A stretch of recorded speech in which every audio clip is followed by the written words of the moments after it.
인생 후반기를 맞이하여 라는 제목으로 하나님 말씀 증거할 때 많은 은혜를 받으시기 바랍니다. 사도 바울의 인생을 보면 크게 두 파트로 볼 수가 있습니다. 그 기준점은 다메섹 도상에서의 예수님 만남입니다. 우리는 보통 이제 인생의 파트를 뭐 전반기, 후반기 나눈다 그러면은 좀 많이 이렇게 후대, 좀 기점으로 나이 한 40, 50 정도 기점으로 요즘에 뭐 그렇게 나누나요? 굳이 나눈다면은.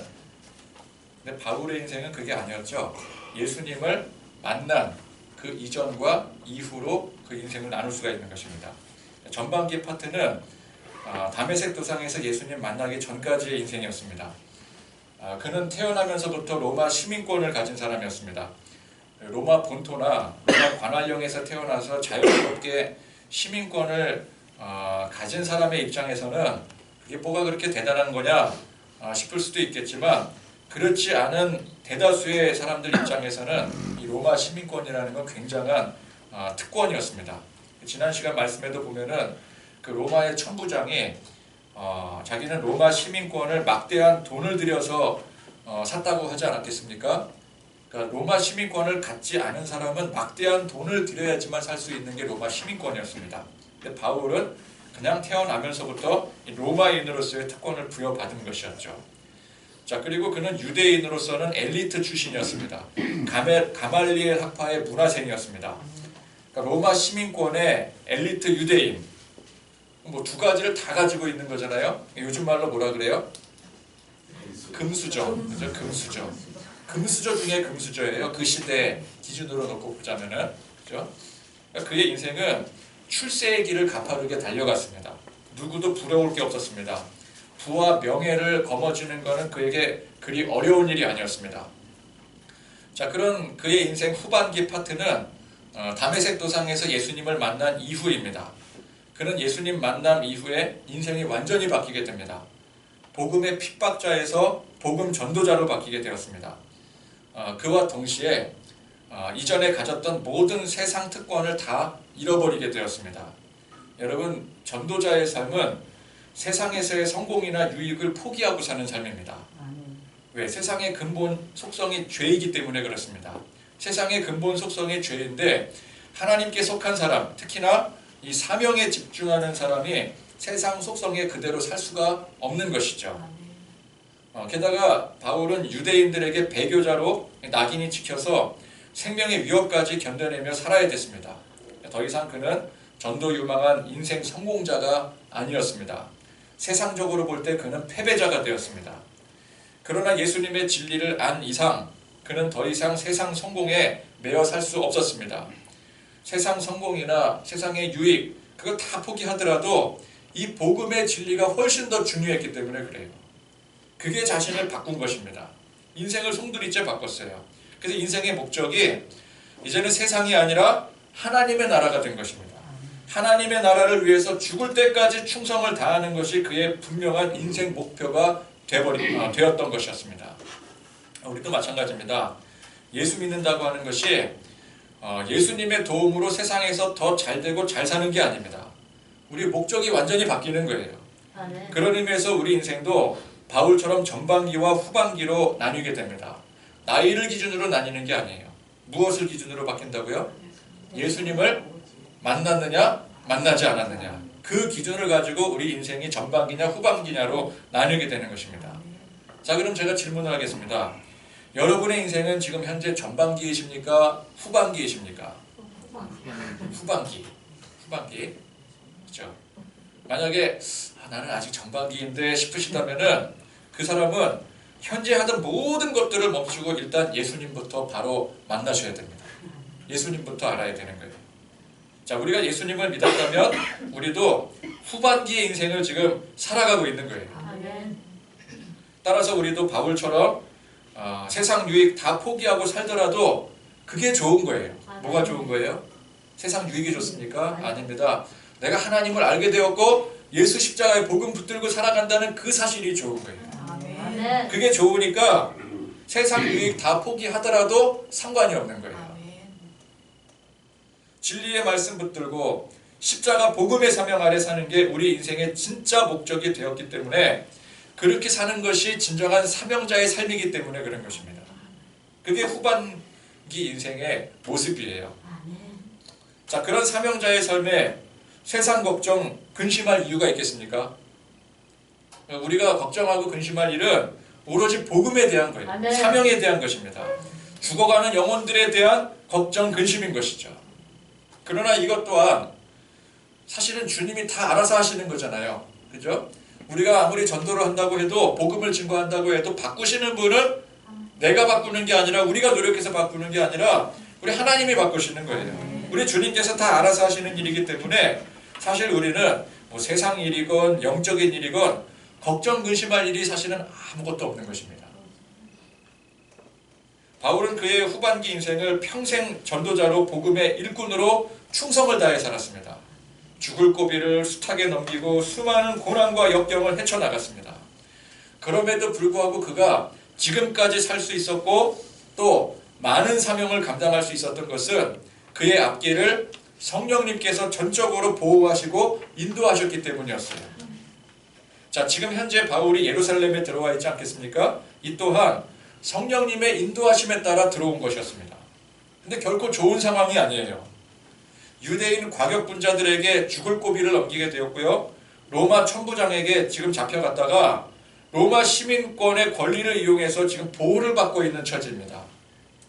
그러나 여러분, 이게 말이 보호지, 여러분, 내가 바울의 입장이라면 그것이 보호로 느껴져서 안정감을 느낄 수 있겠습니까? 절대 그렇지 않죠. 일단 이 폭동 사태의 피해자, 중심인물이었었고요. 이 사건 규명을 위해서 이제 여러 법적 절차를 따라야 됩니다. 이 법의 보호를 받는다는 건 뭐예요? 그만큼 법의 절차를 따라야 된다는 것을 말하는 것이죠. 그러니까 로마 시민이라서 법적 보호를 받는다는 것은 좋지만 그와 동시에 법적으로 절차를 밟아서 이게 무죄건 유죄건 판결을 받아야 되는 것입니다. 그냥 놔줄 수가 없는 거예요. 여러분, 우리가 대한민국 국민으로서 법의 보호를 받는 것은 굉장히 중요한 특권입니다. 대한민국 국민이니까 받을 수 있는 거예요. 그러나 그 보호를 받는 과정이 결코 쉽지가 않습니다.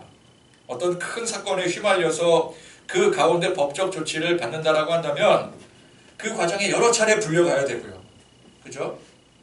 뭐 경찰서도 불려가고 법원도 불려가고 그래야 법의 보호를 받는 거잖아요. 재판에 증인으로 서기도 하고. 그러면은 그냥 그 과정 자체가 고난이에요. 그죠? 문제가 고난이 아니라 더 이상 처음에는 문제가 생겨서 그게 고난이었는데 나중에는 그 과정이 고난이 됩니다. 억울한 누명을 써도 그 문제를 해결하기 위해서 법적 절차가 매우 복잡해요. 내가 그 자리에 있다는 그 자체가 엄청난 스트레스가 됩니다. 이게 또 어쩌다가 일이 잘못되기라도 하면은, 이게 일이 잘 풀려야지 그나마 되는데 이게 일이 잘못되기라도 하면은 그 모든 그 잘못들을, 죄를 내가 온팡 뒤집어 쓸 수도 있는 거예요. 그리고 그냥 그 자체가 엄청난 고난 아니겠습니까? 자, 바울이 이제 공회에 출두해서 대제사장이라든지 유대 지도자들 앞에서 증언을 해야 되죠. 또 거기서 끝납니까? 아닙니다. 로마 이 총독에게까지 이제 가게 됩니다. 재판을 받아야 되니까. 이런 일들은 우리 인생에 없어야 될 일이에요. 그죠? 우리 그런 일 없이 그냥 조용하게 사는 게 제일 좋습니다. 누구나 그런 자리에 서면은 두렵고 떨리게 되는 것이죠. 자, 그런데 바울을 보니까 그런 일로 스트레스를 받고 두렵고 떨리는 그런 느낌이 전혀 없습니다. 말씀 보세요. 바울이 지금 스트레스 받고 있는 것 같습니까? 두렵고 떨려 합니까? 그런 게 일절 보이지 않아요. 그는 시종일관 당당합니다. 지난 시간에도 보니까 바울이 백부장이나 천부장을 상대를 하는데 하나도 위축됨이 없어요. 오히려 그들 위해 선 느낌입니다. 로마 시민권을 적절히 이용을 해서 밀당을 하고 있어요. 그죠? 내가 주도권을 잡고 있습니다. 그러니까 그런 위기 상황에서 오히려 천부장이 당황해서 바울 앞에서 굽신거리게 만들어요. 오늘 말씀에도 보니까 이제 공회 앞에 서게 되지 않습니까? 그는 모든 공회원 앞에서 당당하게 자신의 입장을 밝혔습니다. 원래 이 자리는 내가 죄가 없음을 호소하는 변론의 자리입니다. 자, 내가 죄가 없음을 밝혀야 되면 어떤 자세로 밝혀야 될까요? 어떻게든 억울해 보여야 되겠죠. 그죠? 그 사실 진짜 억울하기도 하고 동정심을 사기 위해서 최선을 다해야 돼요. 그러나 바울은 그런 태도가 전혀 보이지 않습니다. 1절 말씀해 보니까 여러분 형제들아 오늘까지 나는 범사의 양심을 따라 하나님을 섬겼노라. 자, 이렇게 당당하게 외치고 있어요. 자, 이게 결국 틀린 말이 아닙니다. 유대인들은 그가 하나님을 배신했다고 했는데 아닙니다. 이전까지 하나님을 제대로 섬기지 못했는데 오히려 예수님 만나고 제대로 섬기게 된 거예요. 양심에 따라 하나님을 섬겼어요. 자, 그런데 이 말을 들은 대제사장 아나니아가 극대노를 합니다.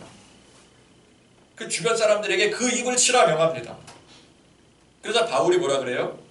그를 가리켜서 회칠한다며 하나님이 너를 치리로다. 내가 나를 율법대로 심판한다고 앉아서 율법을 어기고 나를 치라 하느냐. 굉장히 거리낌 없이 맞받아치는 거예요. 지금 이러면 누가 손해예요 사실은? 지금 상황에서는 그렇게 외치는 사람이 손해인 상황이에요 사실은. 그죠? 여러분 우리가 뭐 재판에 서거나 아니면 뭐 경찰서에 출두를 하거나 그럴 때 이런 자세로 나가면 큰일 나요. 그죠? 어떻게 해서든지 비율을 맞추고 내 편을 만들어야 되는데 지금 뭐 회칠한다며. 자, 회칠한다음이 뭡니까? 이 유대식 무덤을 말합니다. 겉으로는 멀쩡해 보이지만 속으로는 이미 다 썩어 문드러진 거예요. 그러니까 가식과 위선을 표현하는 것이죠. 겉으로는 좋은 모습, 그렇죠? 선한 모습, 의로운 모습. 그러나 속은 죄로 썩어진 모습. 유대 율법주의자들, 그 중에서 특히나 지도자들은 그런 가식과 위선으로 하나님을 자기들은 섬긴다고 하면서도 사실은 자신들의 욕망 채우기에 급급한 삶을 살았습니다. 그러니까 바울이 이 맞받아치는 말이 요즘 말로 사이다 발언이에요. 그죠? 구구절절 맞는 말이에요. 자, 그런데 이런 자리에 신문당하는 입장에서 조금이라도 잘 보이고 분위기 잘 맞추고 최대한 자신을 변호해야 될 사람이 이런 태도를 보인다는 것은 그가 얼마나 이 상황에 당당한지 알 수가 있는 것입니다. 그죠? 나는 뭐 여기서 내가 뭐 불이익을 당하든 이익을 받든 뭐 그거 상관없다. 나는 당당하게 내가 할 말을 하겠다. 소신 발언을 하고 있는 거예요. 참 본받고 싶지 않습니까? 자, 이런 위기 상황에서도 이런 당당한 말을 할 수 있는 이런 걸 우리가 좀 본받아야 되는데 그죠? 근데 실상 우리가 그런 자리에 있으면 그러지 못하잖아요. 쫄 수밖에 없어요. 겁먹을 수밖에 없어요. 자, 바울이 이런 태도를 보이니까 주변에 있는 사람들이 다 분노를 했어요. 어떻게 대제사장에게 감히 그런 태도를 보이며 욕을 하느냐. 그랬더니 바울이 형제들아 나는 그가 대제사장인 줄 알지 못하였노라. 기록하였으되 너의 백성의 관리를 비방하지 말라 하였느니라. 자, 이 장면을 어떤 해석에는 바울이 일부러 그랬다고 하기도 하고 또 어떤 해석에서는 바울이 정말 그 사람이 대제사장인지 몰라서 그랬다고 하기도 합니다.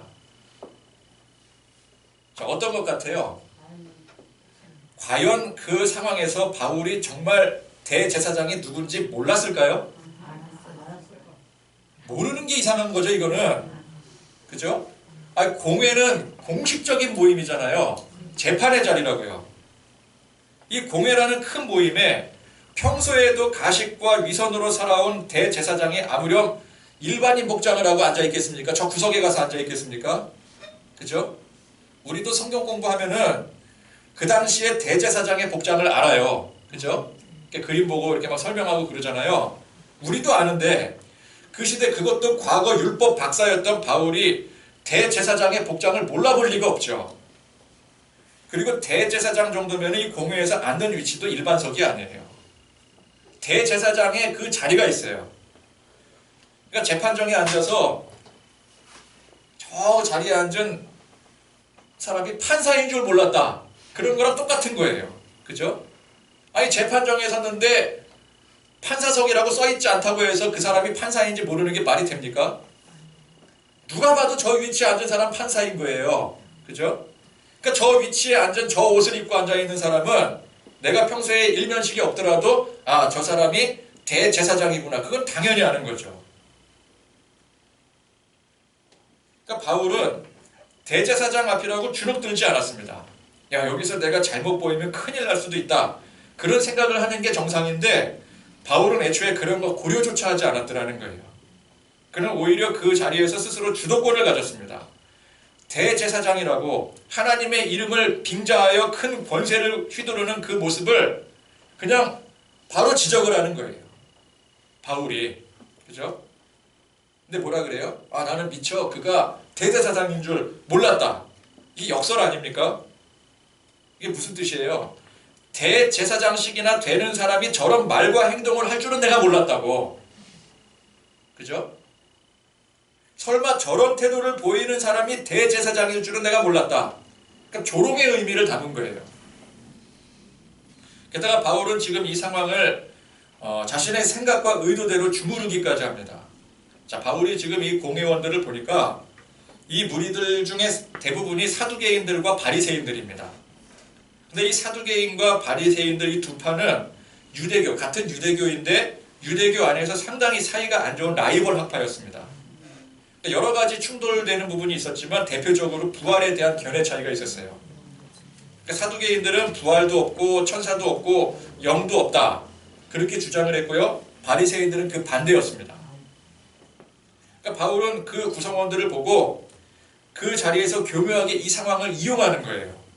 자, 6절 말씀해 보니까 바울이 그중 일부는 사두개인이요 다른 일부는 바리새인인 줄 알고 공회에서 외쳐 이르되 여러분 형제들아 나는 바리새인이요 또 바리새인의 아들이라 죽은 자의 소망 곧 부활로 말미암아 내가 신문을 받노라. 자, 지금 이 발언이 굉장히 고도의 지능적인 심리적인 발언이에요. 일단 바울은 자기 자신의 그 현재 처지를 정확하게 말했습니다. 거짓말한 게 아니에요. 그죠? 원래 바리새인 출신이 맞고요. 지금 바울이 평생 전했던 것이 부활의 복음 아니겠습니까? 그것 때문에 지금 이 자리에 앉아서 신문 받고 있는 거잖아요. 그러니까 바울이 하는 이 말들이 구구절절 맞는 말이에요. 전혀 문제가 없는 발언입니다. 그런데 이 말이 사두개인들의 심기를 굉장히 불편하게 건드리게 됩니다.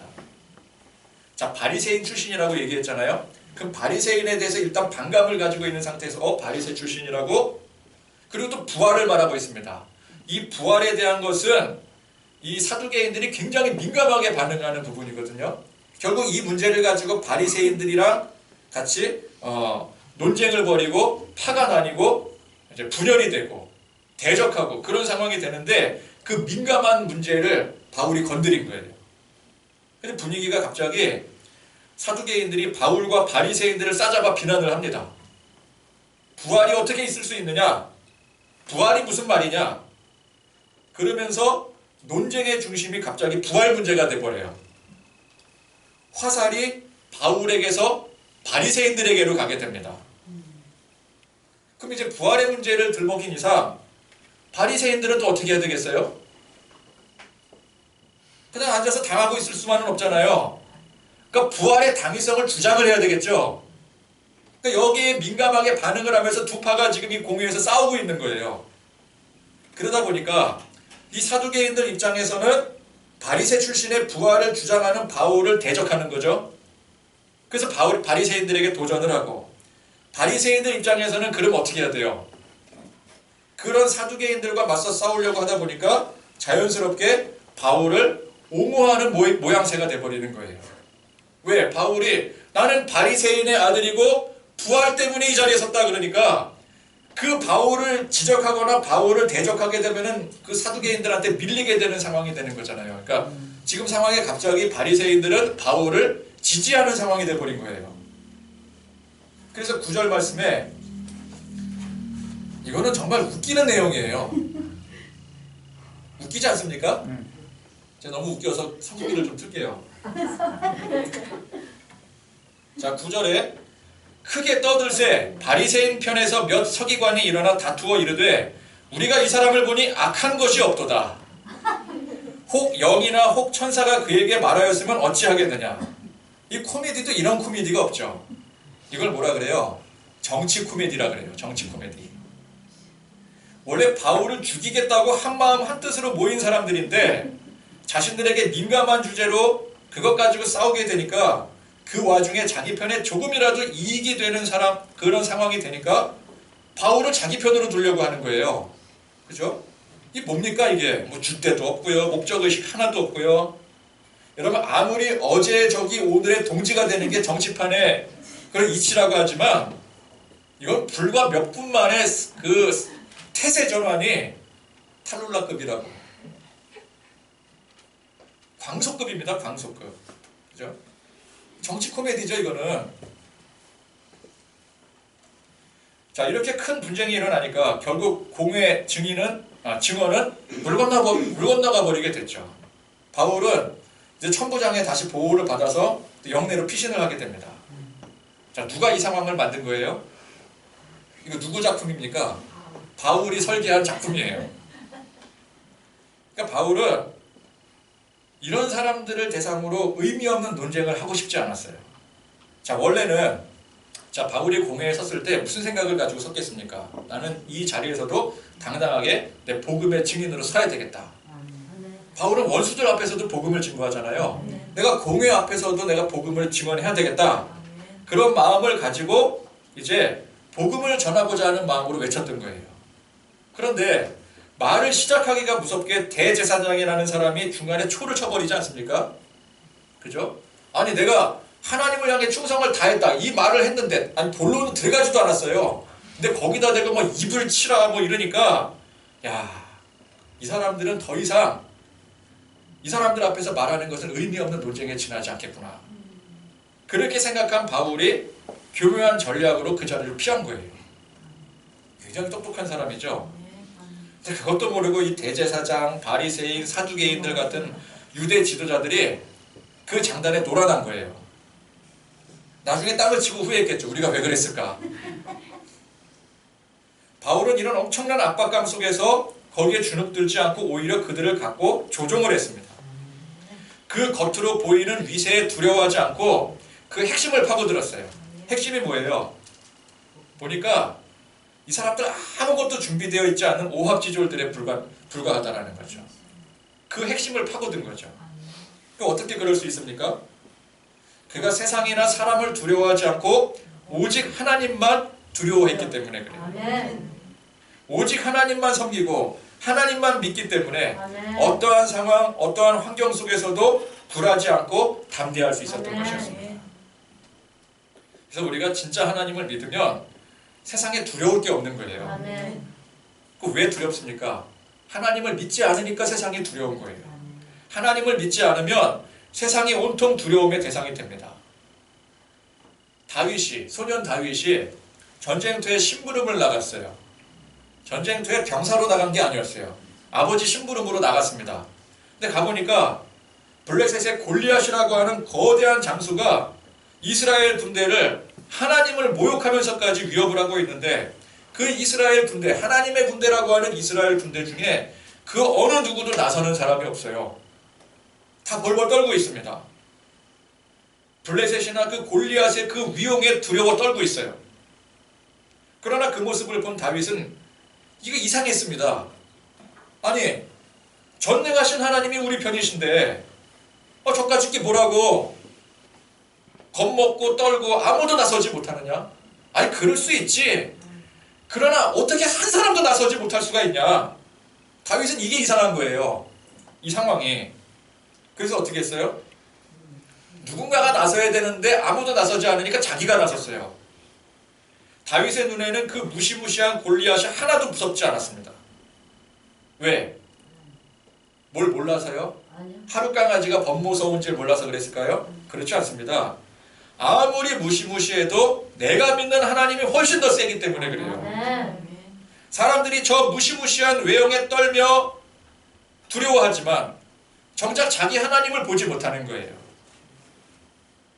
예전에 김동호 목사님이 이 부분에 대해서 했던 예화가 참 일품입니다. 이제 그 목사님이 그 아드님이 어렸을 때, 초등학생일 때 동네 형이랑 다툼이 있었대요. 그 애가, 그분이 지금 나이 많으십니다. 근데 어쨌건 간에 동네 형이랑 다툼이 있어가지고 동네 형한테 주워 맞고 있었는데 아버지가 딱 등장을 한 거예요. 김동호 목사님이. 그랬더니 이 아들이 씩씩거리다가 아버지한테 딱 오더니 갑자기 그 형한테 가더니 발로 정강이를 냅다 걷어채더라는 거예요. 그러니까 아무리 힘이 센 형이라고 할지라도 지금 내 뒤에 든든한 아버지가 있다. 그러니까 아버지 백 믿고 냅다 발로 걷어찰 수 있었던 것이었죠. 그게 이 목사님이 보시기에 참 황당하면서도, 물론 이게 잘한 것은 아니지만 그때 그런 생각을 했대요. 아, 이게 바로 우리가 하나님을 향한 모습이 돼야 되겠구나.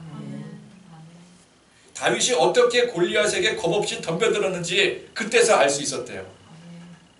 그러니까 이 아들의 모습인 거예요. 자, 동네 형이랑, 우락부락한 그 동네 형이랑 그 아들이랑 1대1로 싸우면 당연히 안 돼요. 얘는 골리앗이고 얘는 다윗이에요. 그런데 내 뒤에 누가 있어요? 덩치 커다란 아버지가 있어요. 맞던 아이가 아버지가 등장하면 그 아버지를 믿고 기세등등해지는 게 그게 당연한 거예요. 여러분, 아버지가 등장했음에도 불구하고 계속해서 쳐맞기만 하고 울고 있으면은 그 아버지 체면이 어떻게 되겠습니까? 그게 굉장히 속상한 일이죠. 그게 더 황당한 일 아니겠습니까? 우리 하나님도 마찬가지예요. 우리가 세상에 나가서 세상 뭐 권세, 문제 거기에 막 쥐어 터져가면서 막 울고 있으면은요, 우리 아버지 하나님께서 속상해 하시는 거예요. 아니, 내가 있는데 왜 울고 있니? 너도 한 대 가서 걷어차. 괜찮아, 내가 있잖아. 아버지 마음은 그런 거 아니겠습니까? 어머니 마음도 마찬가지 아니겠어요? 부모의 마음은 그런 거잖아요. 우리 하나님의 아버지세요. 든든한 아버지가 우리 뒤에 계시는 거예요. 여러분, 세상을 이기는 힘은 어디 다른 데 있는 게 아닙니다. 돈에 있는 것도 아니고 권력에 있는 것도 아닙니다. 사람들은 문제 해결을 위해서 돈을 의지하고 사람을 의지하고 권력에 줄을 대려고 애를 씁니다. 그러나 이 모든 것들은 그저 무시무시해 보이는 외형일 뿐이에요. 외형은 무시무시해 보여요. 골리앗이 얼마나 무시무시해 보입니까? 그러나 거기에 속으면 안 된다는 것이죠. 우리에게는 그런 돈, 명예, 권력보다 훨씬 뛰어나신 하나님이 계신다라는 것입니다. 만군의 여호와 하나님이 내 뒤에 계시니 우리는 두려워할래야 두려워할 수가 없는 거예요. 아멘. 여러분, 이게 믿음이지 뭐가 믿음이겠습니까? 아멘. 믿습니다. 아멘. 아멘. 하면서도 돈에 벌벌 떨고 건강에 두려워하고 세상 성공이나 실패에 좌지우지하면 되겠습니까? 그럴 수 없는 거죠. 믿음은 그럴 수가 없는 거예요. 바울은 세상 권력 앞에서 당당했습니다. 상대가 뭐 천부장, 뭐 유대 지도자들, 뒤에 나오는 총독이라 할지라도 하나 두려울 게 없었어요. 로마 황제라도 그에게는 아무것도 아닌 게 되는 거예요. 세상 그 권위를 무시한다라는 게 아니라 나는 하나님을 믿기 때문에, 내 뒤에는 하나님이 계시기 때문에 이 고백으로 나가는 거죠. 그는 그런 사회적 강자라든지 세상 권력 앞에서 강했습니다. 하나님을 믿으니 담대할 수 있었습니다. 세상 권력자건 어느 누구건 간에 모두가 복음 아래서 평등한 거예요. 복음 아래 다 죄인인 것입니다. 모두가 복음으로 회심하고 변화되어야 될 불쌍한 영혼들인 것이죠. 그러니까 우리도 바울처럼 그런 당당함 가지고 그런 복음의 인식을 가지고 살아야 되는 것입니다. 아멘. 여러분, 우리 인생이 평탄대로로 아무 걱정 근심 없이 펼쳐져 있기만 한다면 얼마나 좋겠습니까? 그러나 그건 진짜 인생이 아니에요. 누군가가 그런 인생 살 수 있다라고 말한다면 그건 사기꾼입니다. 그건 거짓말이에요. 사기꾼들 특징이 뭐예요? 이것만 하면은, 이것만 구입하면 나한테 오면은 다 해결돼. 지금 돈 문제 가지고 고민하고 있지, 걱정 근심이 가지고 있지, 건강 문제, 건강 가지고 사기치는 사람들 사기꾼이잖아요, 그죠? 약장수. 사기꾼들은 그래, 나한테 오면 다 해결된대요. 그거 거짓말입니다. 가모니설이에요. 신앙적으로도 똑같아요. 야, 기도하면 다 해결된다. 신앙생활 열심히 하면 다 그렇게 된다. 그것도 거짓말이고 가모니설이에요. 여러분, 우리 인생은 결코 평탄대로가 될 수가 없습니다. 세상은 죄로 물들어 있고요. 그런 세상 속에서 우리도 완벽하지가 않아요. 그러니까 우리가 사는 세상도 선하고 그렇게 사는 우리도 완벽한 의인이 된다면 비로소 인생 평탄대로의 길을 걸을 수가 있어요. 그러나 그거는 여러분 명심하셔야 되는데 이 세상에서의 일은 아니에요. 저 천국에 가서의 일입니다. 천국은 완벽한 곳이고 우리가 완전히 영화롭게 변화되는 곳이에요. 그러나 이 세상에서는 결코 그렇게 살 수 없어요. 그래서 우리는 세상에서 때로 원치 않는 고난이나 핍박이나 환난 속에 살아갑니다. 여러분, 누가 고난당하는 거 원하겠습니까? 그러니까 원하지 않는 고난을 당하며 사는 거예요. 그것이 세상이 원래 그렇기 때문에 얻어지는 고난인가 하면은 내가 실수하고 잘못해서 얻는 고난이기도 합니다. 중요한 건 뭐예요? 고난이 임한다고 그 사람이 문제가 있는 게 아니에요. 고난이 임했다고 그 사람이 하나님 앞에 복 못 받은 게 아닙니다. 그렇게 본다면은 바울의 인생 전반기는 평탄대로였어요. 그죠? 문제가 없었어요. 승승장구하는 인생이었어요. 그러나 예수님 만나고 후반기는 온갖 고난과 환난과 핍박의 연속이었습니다. 그럼 그게 문제입니까? 고난당한 게 문제였던가요? 아닙니다. 오히려 전반기 평탄대로로 살았던 인생이 문제였었어요. 후반기 고난의 인생은 하나도 문제가 되지 않았습니다. 우리가 이 사실을 분명히 아셔야 돼요. 아멘. 우리 삶에 어떤 환난과 핍박과 고난이 오더라도 중요한 건 뭐예요? 지금 내 인생이 전반기를 살고 있느냐 후반기를 살고 있느냐, 이게 중요한 거예요. 내가 아직도 전반기에 머물고 있다라고 한다면 아무리 인생이 평탄대로로 펼쳐져 있다 할지라도 그 자체가 문제인 거예요. 그러나 설령 고난과 환난과 핍박을 당한다 할지라도 내가 지금 후반기 인생으로서 하나님을 고백하고 예수님을 믿고 살아간다면 그건 하나도 문제가 되지 않는 거예요. 아멘. 후반기라면 우리는 믿음대로 살면 되는 것입니다. 아멘. 그 믿음으로 담대히 살면 되는 거예요. 아멘. 어떤 역경과 고난에도 굴하지 않고 오늘 이 바울처럼 오직 하나님을 믿는 담대함으로 이겨낼 때 그 사람의 인생이 진짜 후반기에 변화된 확실한 목적이 있는 그런 인생이 되는 줄 믿으시기 바랍니다. 찬송 부르시겠습니다.